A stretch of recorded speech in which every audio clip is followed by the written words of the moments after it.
ఉందండి. మొత్తం cupboard works అన్నీ కంప్లీట్‌గా చేసేసారు. ఈ హౌస్ ఎంట్రన్స్ అండి మీరు చూస్తున్నారు. మెయిన్ డోరు కిందొచ్చి మొత్తం గ్రిప్ టైల్స్ ఉన్నాయి. ఇక్కడ కార్ పార్కింగ్ కూడా పెట్టుకోవచ్చు. 40 ఫీట్ రోడ్ అండి. ఈ హౌస్ ముందు రోడ్డు 40 అడుగుల రోడ్డు అయితే ఉంటుంది. విజయవాడ మున్సిపల్ కార్పొరేషన్ పరిధిలో ఉంటుంది. మొత్తం 135 గజాల ఇండివిజువల్ హౌస్ అండి ఇది. 2 బెడ్రూమ్స్. ఇదంతా హాల్ అయితే ఇచ్చారండి. చాలా స్పేసియస్గా ఉంది హాలు. పక్కనే డైనింగ్ కూడా కంబైన్డ్ ఇచ్చారు. ఇది main door teak wood door అయితే వచ్చింది. ఇక్కడ మాస్టర్ బెడ్రూమ్ అండి ఇది. 2 బెడ్రూమ్స్లో కూడా బాత్రూమ్స్ ఉన్నాయండి. బ్యాక్ సైడ్ వస్తున్నాయి. సీలింగ్ వర్క్స్ అలాగే 6x6 మంచం పట్టగా చాలా ప్లేస్ ఉంది. 135 గజాలు కాబట్టి చాలా విశాలంగా అయితే ఉన్నాయి రూమ్స్ అన్నీ కూడా.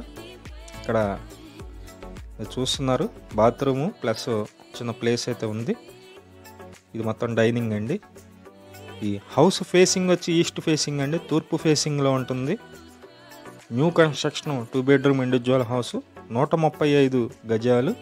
ఇక్కడ బ్యాంక్ లోన్ వస్తుంది. సుమారుగా ఒక 65 లక్షల వరకు, 65 నుంచి 70 లక్షల వరకు బ్యాంక్ లోన్ అయితే వస్తుంది. ఇది వచ్చేసి కామన్ బాత్రూమ్ అండి. సెకండ్ బెడ్రూమ్లో నుంచి రావచ్చు ప్లస్ అందులోంచి కూడా రావచ్చు. కామన్ బాత్రూమ్ అయితే ఇచ్చారు. ఈ హౌస్ లొకేషన్ వచ్చి విజయవాడ పైపూర్ రోడ్ సెంటర్ అండి. నందమూరి నగర్ బ్యాక్ సైడ్ అయితే వస్తుంది. ఇళ్ల మధ్యలో అయితే ఉండదు. ఇప్పుడిప్పుడే డెవలప్ అవుతున్నటువంటి ఏరియా. ఇదంతా కిచెన్ ఏరియా అండి. కిచెన్లో ఉన్నటువంటి గ్యాస్ కట్టు. కిచెన్ కూడా చాలా పెద్దది వచ్చింది. చాలా విశాలంగా ఉన్నటువంటి హౌస్ అండి. 135 గజాలు. మొత్తం కబోర్డ్ వర్క్స్ మొత్తం కూడా కంప్లీట్గా చేసేస్తారు మనకి. ప్రతిరోజు ప్రాపర్టీ సంబంధించిన వీడియోస్ పోస్ట్ చేస్తున్నామండి. ప్లీజ్ ఛానల్ని సబ్స్క్రైబ్ చేసుకోండి.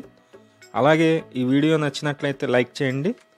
ఈ హౌస్ చూడాలనుకుంటే పైన ఉన్నటువంటి ఫోన్ నెంబర్ కాల్ చేయండి. వేరే హౌసెస్ కూడా ఉన్నాయి, అవన్నీ కూడా చూపిస్తాం. Thank you.